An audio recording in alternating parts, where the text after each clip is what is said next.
everyone. I'm Chandershekhar. I'm a patient advocate and medical student in the United States. I've been living with Crohn's disease since I was 7 years old.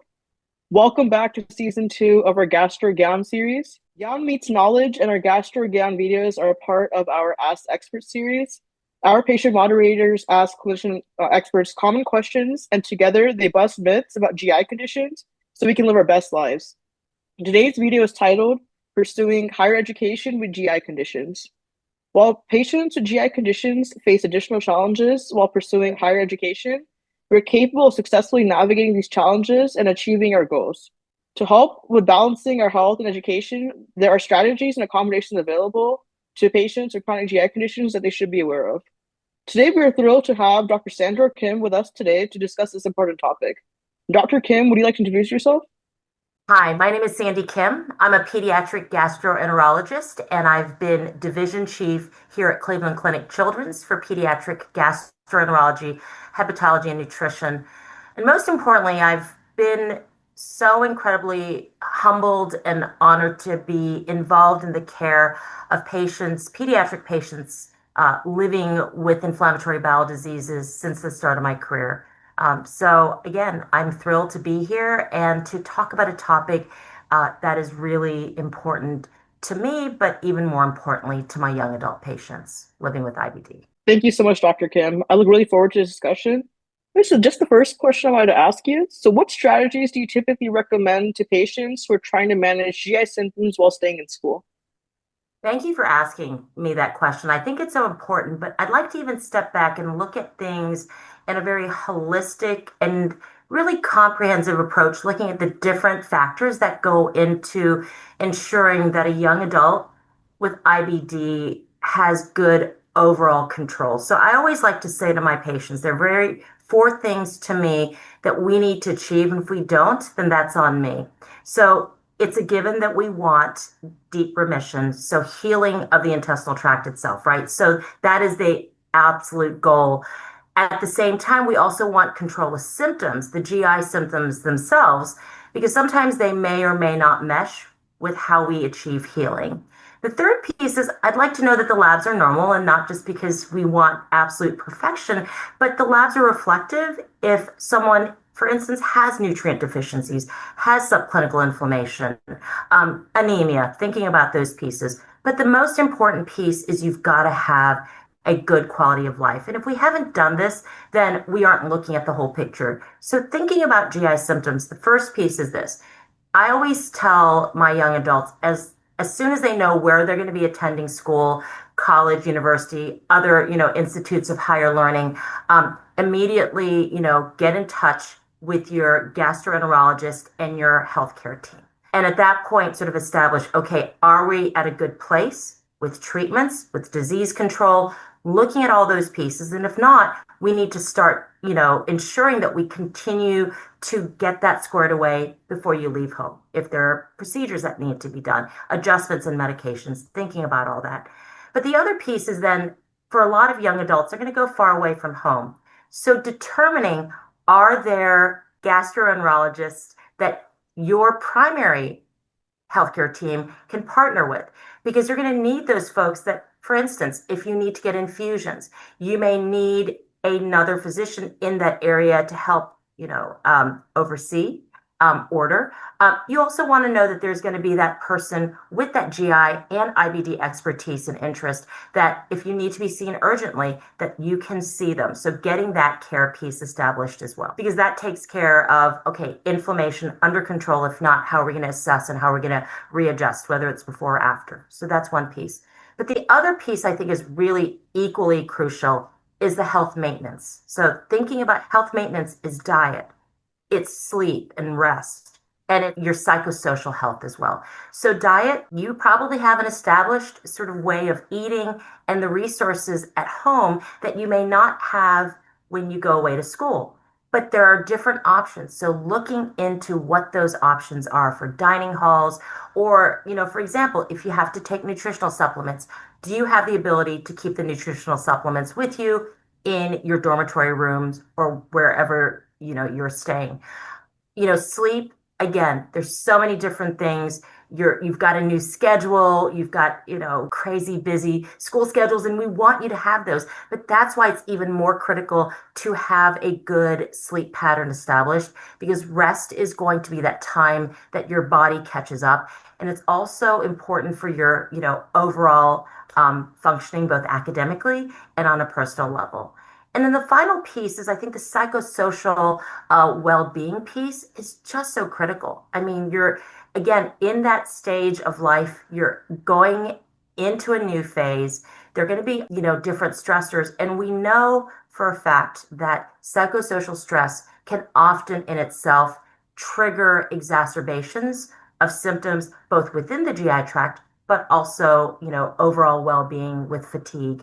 And so I would say, just as you establish a plan with your gastroenterologist before you go away, I would also say that if you have a psychologist or counselor or someone, a mental health professional that you've been working with, have an established plan with them before you leave, and also what you would do when you are at school.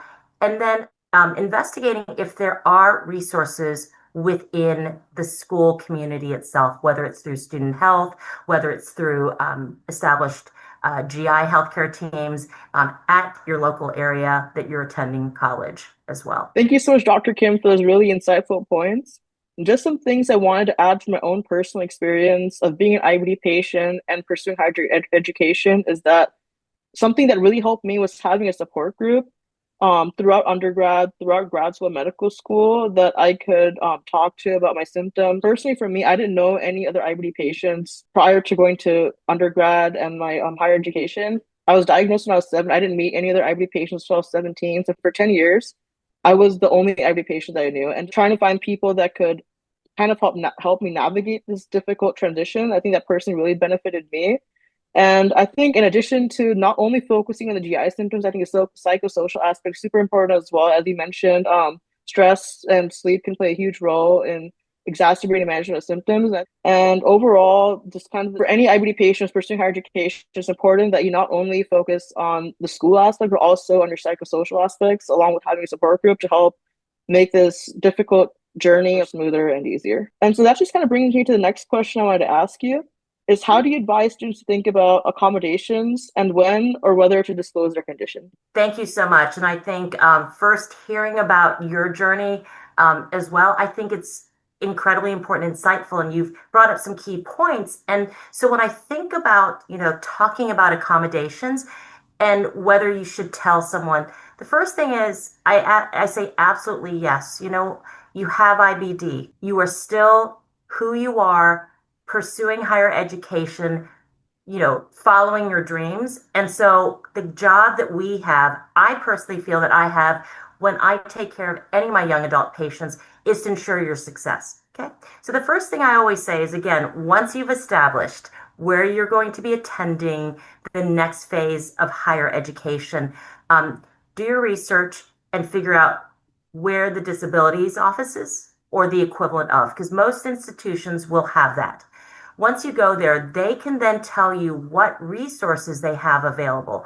Resources meaning on-camp resources. For instance, you brought up support groups. There are several institutions that will actually have support groups for, or identifying, through student life. The other key piece is the accommodations piece. And as we know, that is where you're going to be living. And so you have to have that optimized, especially knowing that you do have a history of having IBD. And so one of the things that I do is as soon as I know where my patients are going to go, I have them reach out to the disabilities offices, get all the paperwork that they need, then we can, really start working on it. But one of the things that I've done is I've actually developed a template, and I'm happy to share after this podcast, but there are key areas. And the reason I put this template together is the universities ask a lot of the same questions. So what I do is first, I want to have a document that states who my patient is, what type of IBD they have, how long they've had it, and the pieces that are in place to ensure that they are getting effective treatment. And then the second piece is I do include a brief description of what inflammatory bowel diseases are, because sometimes I think folks can mistake that for IBS. And again, IBS, also very tough, but we know that there are differences. And I think it's really important that the schools understand the nuances of chronic inflammation, the needs for treatment, the need for access to clinic visits, labs, therapies. Those pieces are important. And then I briefly do a synopsis of what allowances or accommodations we already had in place when the young adult was in high school. And then the final areas that I document, the importance of accommodations. So, for instance, are there options for private, rooms, semi-private or private bathrooms? Having all those pieces, because a lot of times those rooms are often more based on seniority, but in this scenario, even if you're a freshman, these are rooms that need to be accessible if that's what you need. So that's one piece. The other piece is even within the rooms, do you have access, for instance, or ability to have things like a refrigerator? If you have nutritional supplements, medications that need to be refrigerated, you need to know that you can have that in place.